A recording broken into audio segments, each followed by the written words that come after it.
ಮಕ್ಕಳು ಸರಿಯಾಗಿ ಓದ್ತಾ ಇಲ್ಲ, ಮಕ್ಕಳಿಗೆ ವಿದ್ಯೆ ಚೆನ್ನಾಗಿ ಹತ್ತಾ ಇಲ್ಲ, ಅಥವಾ ಯಾವುದೇ ವಿದ್ಯಾಭ್ಯಾಸ ಜ್ಞಾನಕ್ಕೆ ಸಂಬಂಧಪಟ್ಟಂತಹ ಯಾವುದೇ ತೊಡಕಿರಲಿ, ಈ ಸರಸ್ವತಿ ಜಯಂತಿ ಅಥವಾ ವಸಂತ ಪಂಚಮಿಯ ದಿನ ಅದನ್ನು ಬಗೆಹರಿಸ್ಕೊಳ್ಬೋದು. ತಾಯಿ ಸರಸ್ವತಿಯ ಕತೆ ಮತ್ತು ಶಕ್ತಿಶಾಲಿ ಮಂತ್ರವನ್ನು ಕೇಳುವುದರಿಂದಲೇ ಅದೆಲ್ಲ ಪರಿಹಾರ ಆಗುತ್ತೆ ಅಂತ ನಂಬಿಕೆ ಇದೆ.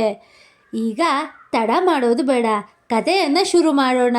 ಅದಕ್ಕಿಂತ ಮುಂಚೆ ನಮ್ಮ ಚಾನಲ್ನ ಸಬ್ಸ್ಕ್ರೈಬ್ ಮಾಡ್ಕೊಂಡಿಲ್ಲ ಅಂದರೆ ಸಬ್ಸ್ಕ್ರೈಬ್ ಮಾಡಿಕೊಂಡು ಪಕ್ಕದಲ್ಲಿರುವಂತಹ ಬೆಲ್ ಬಟನ್ನ ಒತ್ತಿ ಆಲ್ ಅಂತ ಸೆಟ್ ಮಾಡ್ಕೊಳ್ಳಿ. ನನ್ನ ಮುಂದಿನ ವಿಡಿಯೋಗಳು ನಿಮಗೆ ನೋಟಿಫಿಕೇಷನ್ ಆಗಿ ಬರುತ್ತೆ.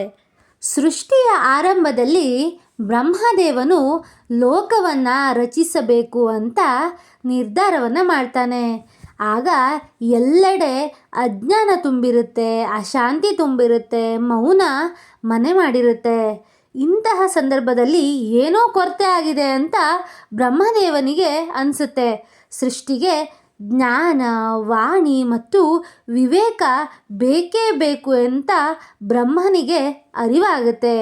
ಆ ಕ್ಷಣದಲ್ಲಿ ಬ್ರಹ್ಮನ ಮನಸ್ಸಿನಿಂದ ಮತ್ತು ಮುಖದಿಂದ ಒಂದು ದಿವ್ಯವಾದಂತಹ ಪ್ರಕಾಶವು ಹೊರಬೀಳುತ್ತೆ. ಆ ಪ್ರಕಾಶದಿಂದ ಶ್ವೇತವರ್ಣದ ಮತ್ತು ಕೈಯಲ್ಲಿ ವೀಣೆಯನ್ನು ಹಿಡಿದಿರುವಂತಹ ಶುಭ್ರ ವಸ್ತ್ರವನ್ನು ಧಾರಣೆ ಮಾಡಿರುವಂತಹ ದೇವಿ ಪ್ರತ್ಯಕ್ಷಳಾಗ್ತಾಳೆ. ಅವಳು ಹುಟ್ಟಿದ ತಕ್ಷಣ ಲೋಕದಲ್ಲಿ ವಾಣಿ ಹುಟ್ಟಿತು, ಅಂದರೆ ಮಾತು ಹುಟ್ಟತ್ತೆ. ತದನಂತರ ಅಕ್ಷರಗಳು, ಭಾಷೆ, ಸಂಗೀತ, ಶಾಸ್ತ್ರಗಳು ಉಂಟಾಗುತ್ತೆ. ಅವಳನ್ನು ಸರಸ್ವತಿ ದೇವಿ ಅಂತ ಬ್ರಹ್ಮದೇವರು ಪ್ರಥಮ ಬಾರಿಗೆ ಕರೀತಾರೆ. ಅವಳ ಹೆಸರು ಸರಸ್ವತಿ ಅಂತ ಲೋಕವಿಖ್ಯಾತ ಆಗುತ್ತೆ. ತದನಂತರ ಮೌನಕ್ಕೆ ಕೂಡ ಅರ್ಥ ಬರುತ್ತೆ. ಅಜ್ಞಾನದಿಂದ ಜ್ಞಾನವು ಉದಯವಾಗುತ್ತೆ. ಬ್ರಹ್ಮದೇವನು ಆ ದೇವಿಯನ್ನು ತನ್ನ ಶಕ್ತಿ ಮತ್ತು ಪತ್ನಿಯಾಗಿ ಸ್ವೀಕರಿಸ್ತಾನೆ. ಅವಳ ಅನುಗ್ರಹದಿಂದಲೇ ಬ್ರಹ್ಮನು ಚತುರ್ವೇದಗಳನ್ನು ರಚಿಸ್ತಾನೆ. ಸೃಷ್ಟಿಯನ್ನು ಕ್ರಮಬದ್ಧವಾಗಿ ನಡೆಸಲು ಸರಸ್ವತಿ ಮತ್ತು ಬ್ರಹ್ಮರು ಮುಂದಾಗ್ತಾರೆ. ಸರಸ್ವತಿ ದೇವಿಯನ್ನು ವಾಣಿಯ ದೇವಿ, ವಿದ್ಯೆಯ ದೇವಿ, ಕಲೆಯ ದೇವಿ, ಸಂಗೀತದ ದೇವಿ ಅಂತ ನಾನಾ ಹೆಸರುಗಳಿಂದ ಪೂಜೆ ಮಾಡ್ತಾರೆ. ಇವಳು ಸಾಮಾನ್ಯವಾಗಿ ವೀಣೆ, ಪುಸ್ತಕ, ಕಮಲ, ಅಕ್ಷಮಾಲೆ ಇವುಗಳನ್ನು ಧರಿಸಿರ್ತಾಳೆ ಅಂತ ಪುರಾಣಗಳಲ್ಲಿ ಉಲ್ಲೇಖಗಳಿವೆ, ವರ್ಣಿಸಲಾಗಿದೆ. ಇವು ಜ್ಞಾನ ಮತ್ತು ಸಾಧನೆ, ಶುದ್ಧತೆಯ ಸಂಕೇತಗಳಾಗಿವೆ. ಈ ತಾಯಿ ಹುಟ್ಟಿದ ದಿನವನ್ನು ವಸಂತ ಪಂಚಮಿ ದಿನ ಅಂತ ಕರೀತಾರೆ. ವಸಂತ ಪಂಚಮಿ ದಿನವನ್ನು ಸರಸ್ವತಿ ದೇವಿಯ ಅವತಾರ ದಿನ ಅಂತ ಕೂಡ ಆಚರಣೆ ಮಾಡಲಾಗುತ್ತೆ. ವಸಂತ ಪಂಚಮಿಯಂದು ಸರಸ್ವತಿ ಮಂತ್ರಗಳನ್ನು ಪಠಿಸೋದ್ರಿಂದ ಬುದ್ಧಿಶಕ್ತಿ, ಸ್ಮರಣಶಕ್ತಿ ಮತ್ತು ಸೃಜನಶೀಲ ಶಕ್ತಿಯು ಹೆಚ್ಚಾಗುತ್ತೆ ಅಂತ ನಂಬಿಕೆ ಇದೆ. ಸಾಮಾನ್ಯವಾಗಿ ಈ ತಾಯಿಯ ಮಂತ್ರವನ್ನು ದಿನಾಲು ಪಠಿಸಬೇಕು. ಸಾಧ್ಯವಾಗದಿದ್ದಲ್ಲಿ ಈ ದಿನ ನಿಮ್ಮ ಮಕ್ಕಳ ಹತ್ತಿರ ಮಂತ್ರಗಳನ್ನು ಉಚ್ಚಾರಣೆ ಮಾಡೋದಕ್ಕೆ ಹೇಳಿ ಮತ್ತು ಈ ಮಂತ್ರಗಳನ್ನು ಆಲಿಸೋ ಥರ ಮಾಡಿ. ಈ ಓಂ ಐಂ ಸರಸ್ವತ್ಯೈ ನಮಃ ಎಂಬಂಥದ್ರಲ್ಲಿ ಬೀಜಾಕ್ಷರವಾಗಿ ಐಂ ಅನ್ನೋದು ಇದೆ. ಇದು ಶುದ್ಧ ಜ್ಞಾನ ಮತ್ತು ಪ್ರಜ್ಞೆಯನ್ನು ಪ್ರತಿನಿಧಿಸುತ್ತೆ. ಈ ಮಂತ್ರವನ್ನು ಪಠಿಸೋದ್ರಿಂದ ಮಾನಸಿಕ ಅಡೆತಡೆಗಳನ್ನು ತೆಗೆದುಹಾಕಲು, ಏಕಾಗ್ರತೆಯನ್ನು ಸುಧಾರಿಸಲು ಮತ್ತು ಸಂವಹನ ಕೌಶಲ್ಯಗಳನ್ನು ಬಲಪಡಿಸೋಕೆ ಸಹಾಯ ಮಾಡುತ್ತೆ. ಇನ್ನು ಸರಸ್ವತಿ ಗಾಯತ್ರಿ ಮಂತ್ರವನ್ನು ಪಠಿಸೋದ್ರಿಂದ ಬುದ್ಧಿಶಕ್ತಿಯ ಪ್ರಕಾಶ ಮತ್ತು ಮಾತಿನ ಪರಿಷ್ಕರಣೆಯನ್ನು ಬಯಸುವ ಮತ್ತೊಂದು ಶಕ್ತಿಶಾಲಿ ಪ್ರಾರ್ಥನೆಯಾಗುತ್ತೆ. ಈ ಮಂತ್ರವನ್ನು ಪಠಿಸುವ ಮೂಲಕ ಭಕ್ತರು ತಮ್ಮ ಆಲೋಚನೆಯ ಸ್ಪಷ್ಟತೆ ಮತ್ತು ಅನುಗ್ರಹ ಮತ್ತು ಆತ್ಮವಿಶ್ವಾಸದಿಂದ ಬುದ್ಧಿವಂತಿಕೆಯನ್ನು ವ್ಯಕ್ತಪಡಿಸುವಂತಹ ಸಾಮರ್ಥ್ಯಕ್ಕಾಗಿ ಪ್ರಾರ್ಥಿಸುತ್ತಾರೆ. ದೇವತೆಯನ್ನು ಪ್ರಕಾಶಮಾನ, ಪರಿಶುದ್ಧ ಮತ್ತು ಬಿಳಿ ಕಮಲದ ಮೇಲೆ ಕುಳಿತಿರುವವಳು ಎಂದು ವಿವರಿಸುವ ಸಾಂಪ್ರದಾಯಿಕ ಸರಸ್ವತಿ ವಂದನೆಯನ್ನು ಹೆಚ್ಚಾಗಿ ಶಾಂತತೆ ಮತ್ತು ಭಕ್ತಿಯನ್ನು ಬೆಳೆಸಲು ಪಠಿಸಲಾಗುತ್ತೆ. ಈ ಹಬ್ಬವು ಕೆಲವು ಸಂಸ್ಕಾರಗಳು ಮತ್ತು ಆಧ್ಯಾತ್ಮಿಕ ದೀಕ್ಷೆಗಳಿಗೆ, ವಿಶೇಷವಾಗಿ ಬುಧ ಮತ್ತು ಗುರುಗ್ರಹಗಳಿಗೆ ಸಂಬಂಧಿಸಿದವುಗಳಿಗೆ, ಅಂದರೆ ಬುದ್ಧಿಶಕ್ತಿ, ಬುದ್ಧಿವಂತಿಕೆ ಮತ್ತು ನಮ್ಮ ವಿಚಾರಧಾರೆಯ ವಿಸ್ತರಣೆಗೆ ಸಂಬಂಧಿಸಿದ ಗ್ರಹಗಳಿಗೆ ಮಂಗಳಕರ ಅಂತ ಪರಿಗಣಿಸಲಾಗುತ್ತೆ. ಆಧುನಿಕ ಕಾಲದಲ್ಲಿ ವಸಂತ ಪಂಚಮಿ ಧಾರ್ಮಿಕ ಮಿತಿಗಳನ್ನು ಮೀರಿ ಜನರನ್ನು ಪ್ರೇರೇಪಿಸುತ್ತದೆ. ಶಿಕ್ಷಣ ಸಂಸ್ಥೆಗಳು ಪ್ರಾರ್ಥನಾ ಸಭೆಗಳು ಮತ್ತು ಸಾಂಸ್ಕೃತಿಕ ಕಾರ್ಯಕ್ರಮಗಳನ್ನು ಆಯೋಜಿಸುತ್ತವೆ.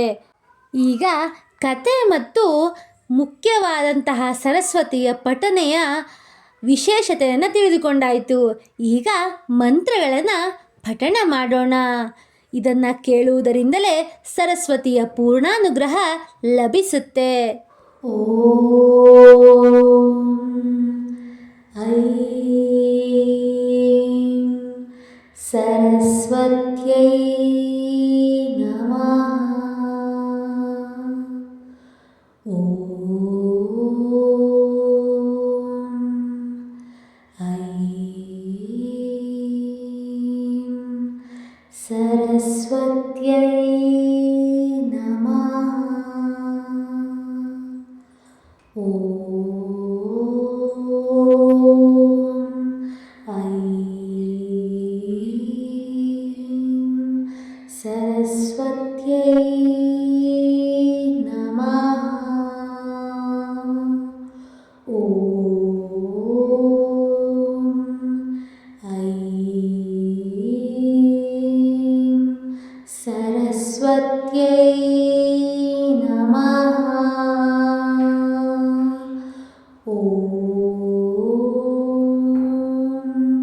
ಐಂ ಸರಸ್ವತ್ಯೈ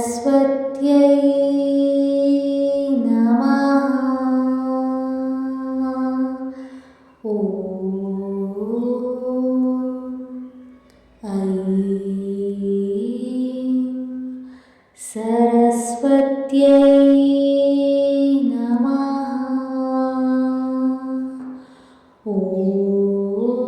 ಓಂ ಐಂ ಸರಸ್ವತ್ಯೈ ನಮಃ. ಓಂ ಐಂ ಸರಸ್ವತ್ಯೈ ನಮಃ. ಓಂ ಐಂ ಸರಸ್ವತ್ಯೈ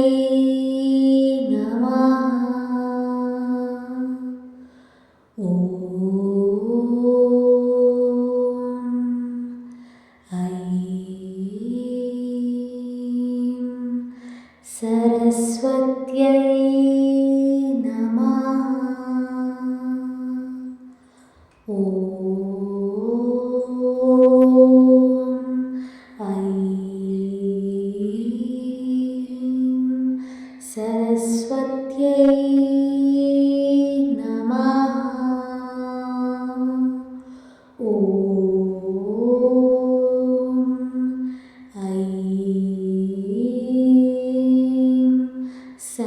ಸರಸ್ವತ್ಯೈ ನಮಃ. ಓಂ ಐಂ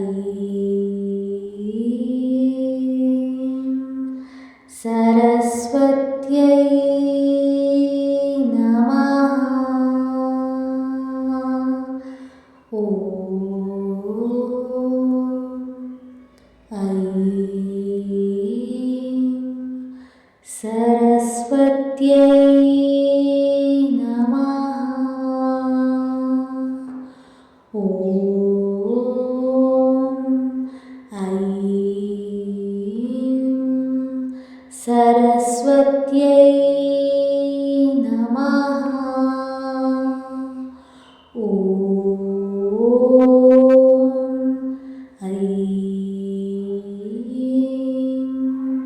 सरस्वत्यै नमः। ॐ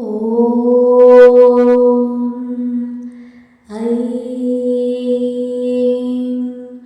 सरस्वत्यै नमः। ॐ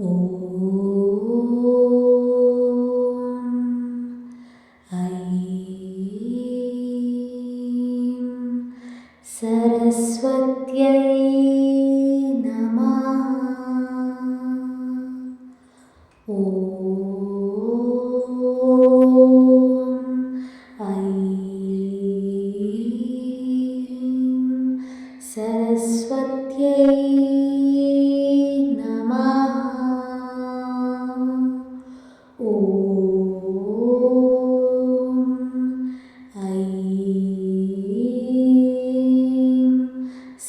सरस्वत्यै नमः।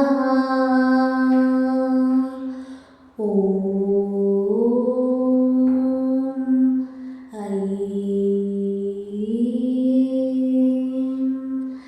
सरस्वत्यै नमः। ॐ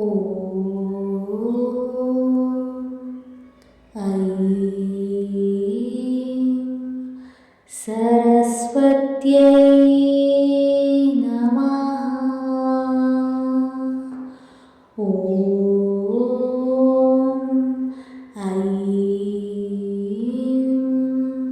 सरस्वत्यै नमः।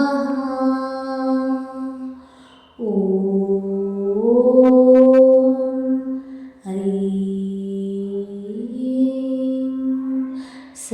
सरस्वत्यै नमः।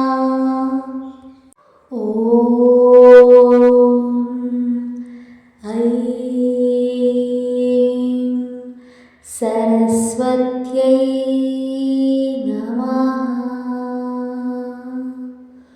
ॐ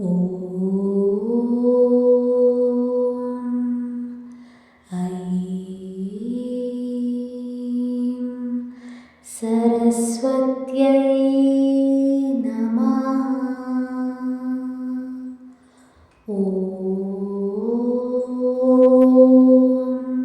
ॐ सरस्वत्यै नमः। ॐ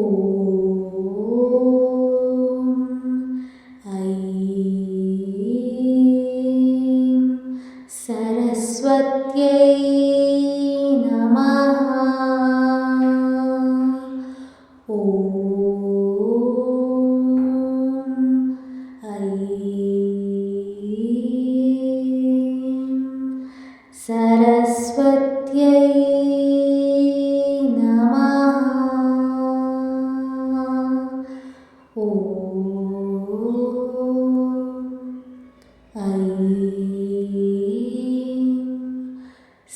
सरस्वत्यै नमः। ॐ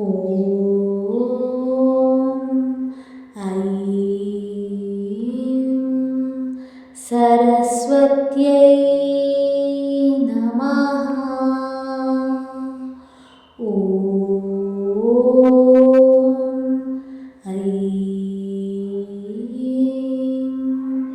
सरस्वत्यै नमः।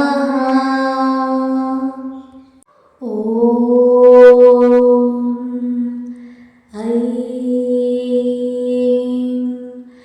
सरस्वत्यै नमः। ॐ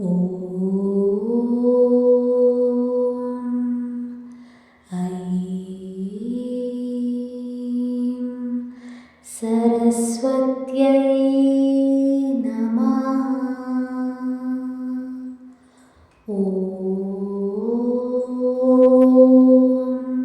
ॐ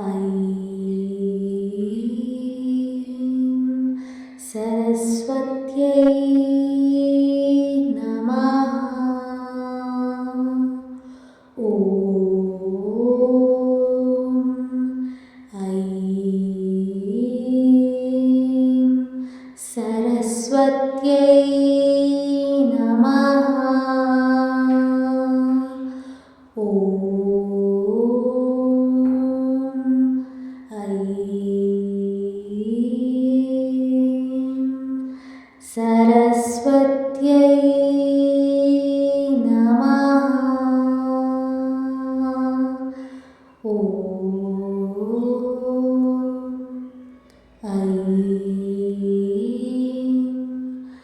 सरस्वत्यै नमः।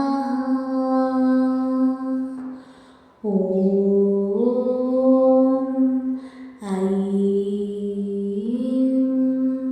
सरस्वत्यै नमः।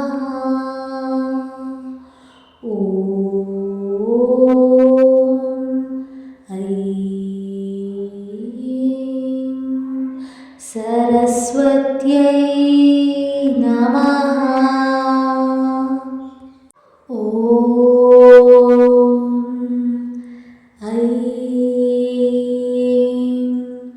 सरस्वत्यै नमः।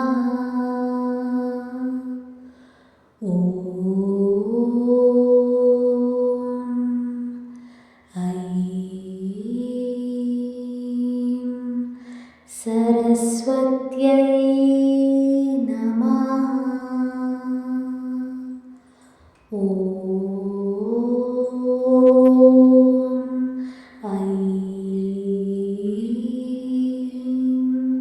सरस्वत्यै